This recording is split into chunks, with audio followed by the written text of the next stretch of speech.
Hi, this is Mark with Aquarian Christianity. I'm sitting here in my apartment and I looked up something yesterday that gave me a new perspective. Pastors do not preach biblically. For one thing, their basis is the Bible. That is not biblical. When Paul preached to the Athenians, he preached Jesus.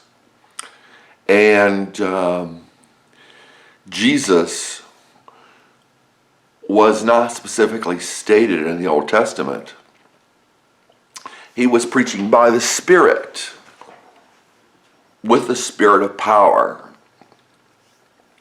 As Paul said, not in words of human wisdom, lest the stake of Christ be emptied of its power.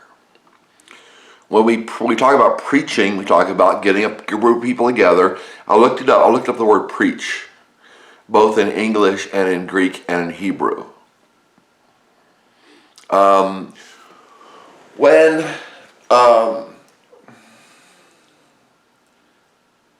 preachers preach, they get a congregation together and they preach to them. Paul mostly wanted to preach where the good news was not heard.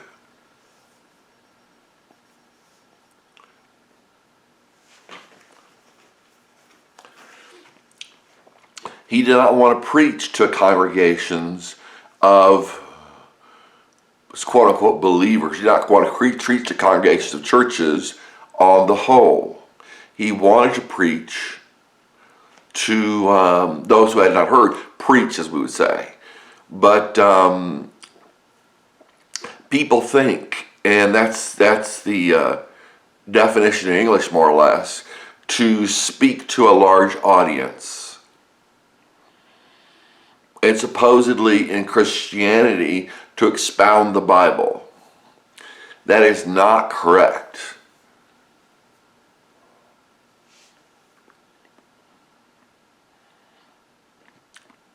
Supposedly a preacher goes to school for 4 years. And then in our case, in our church and another church, our preacher preached for 40 years.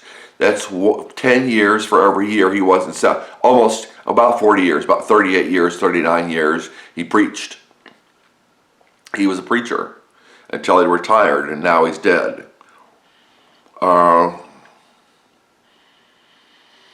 4 years of education, probably not completely entirely on the scriptures, and not in Greek and not in Hebrew. So maybe 2 or 3 years he learned Greek and Hebrew. And he was preaching for 38 years, 39 years. It's ridiculous. Paul said, he said, I preach Christ. He didn't say, I preach the Bible. And preachers get up there and preach the Bible. But the preaching in Hebrew means to gladden. Gladden with news. Like good news. Like, oh, good news, I got into this university. Oh, good news, I got a promotion. Oh, good news, we got money back from the government, for taxes. Oh, good news, I bought a new car. That's the idea. Not talking about the Bible and people's eyes glazing over. Not talking in front of a large crowd. So Paul said, I am eager to preach or evangelize or whatever, the good news. I'm eager to preach the good news to you who are in Rome. He was saying, I want to tell you what's good about God. I want to tell you about Jesus Christ. Paul said, when I came to you, I did not come with human wisdom, but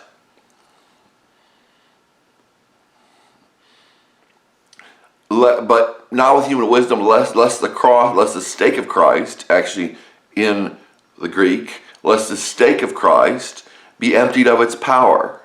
emptied of its power. That's what preachers are doing today. They're preaching incorrectly. They're emptying the stake of Christ of its power. They're calling God Lord and Jesus Lord, which is not biblical at all. There's a translation of kurios, which is translated Lord in most places in the New Testament. In one place it's translated Sir. So or Master or whatever.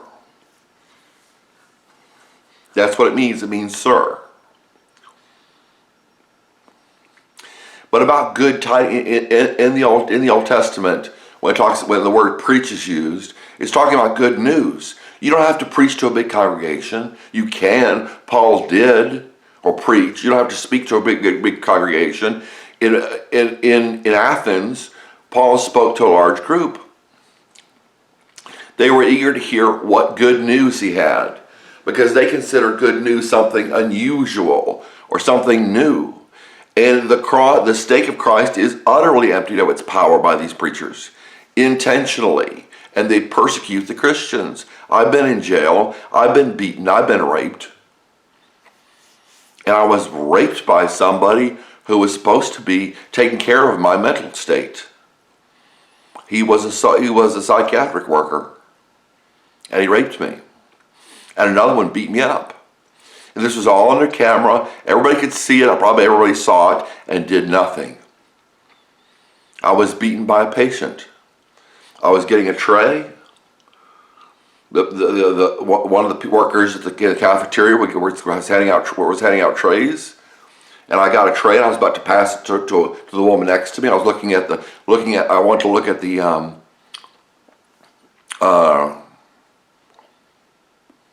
label on it, the paper on it, and said who it was for. And the woman next to me said, "That's mine," and they started punching my right arm. Right here.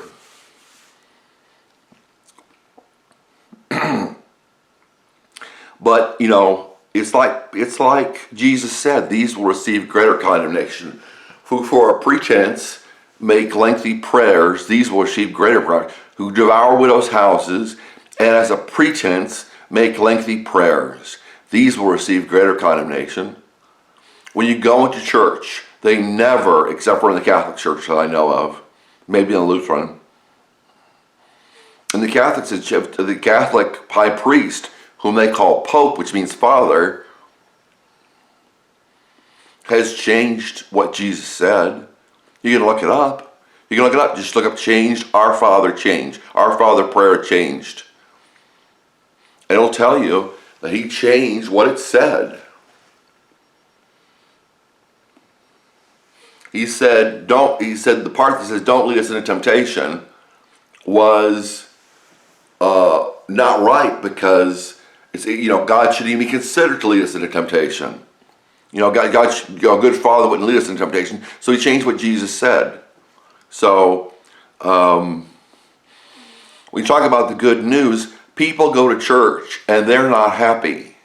A lot of them are shaking their finger at other people. They're not happy. The preacher's got another sermon. He doesn't want to do it. He wants to talk about people in the congregation. I remember a preacher preaching against me in the pulpit. He went up there, stood behind the podium, and he preached against me. And he said he's got problems. In the Old Testament, preach, what's translated as preach, means to gladden with news. Same in the New Testament. Evangelio, I think is what it's called. I think it's what it is. Evangelio in the first person singular present tense. The dictionary form. It means to make happy. It means to give. It means to give good news.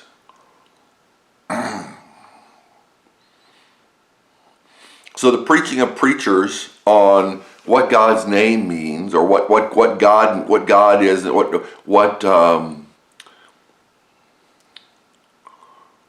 Elohim means in the Old Testament for God, or God's is what it should be. That's not the point. The point is not breaking apart the scriptures and explaining them as if you're stupid, which is the way most preachers look at it. They look at it as you haven't studied, that you're stupid. But in the New Testament, Old Testament, same thing. Glad tidings, joyful news is what it says. Paul wanted to speak to the Romans about joyful news. You can do that between two people. You don't have to have a congregation, And where are our prophets? Where are our apostles today? You've got a preacher, and they've substituted what is biblical with elders and prophets and all that stuff. They've substituted it with a man's system. They might use the same words some of the times, but Bible-based is treacherous, very treacherous, because those people do not believe in Christ. They're there to condemn. They're there to be hypocrites. They're there to deceive the righteous. But it's good news, joyful news, gladdening in the Hebrew. What's translated as preacher in the Bible. Good news or joyful news in the Greek in the New Testament. Not haranguing, not standing before a congregation and teaching them. Preaching and teaching are not the same thing. And the teaching should not be what's in the Bible, basic mostly, because what's in the Bible, other people can read. People can read the Bible. They might look up a Greek word and that might help. But it's supposed to be good news. Not that people are going to hell like Jonathan Edwards did back in the day, back in I think the 1800s. Jonathan Edwards preached that, God would just love to pour us to hell. That's not the good news. That's the opposite of the good news that he was preaching. Okay. God bless you.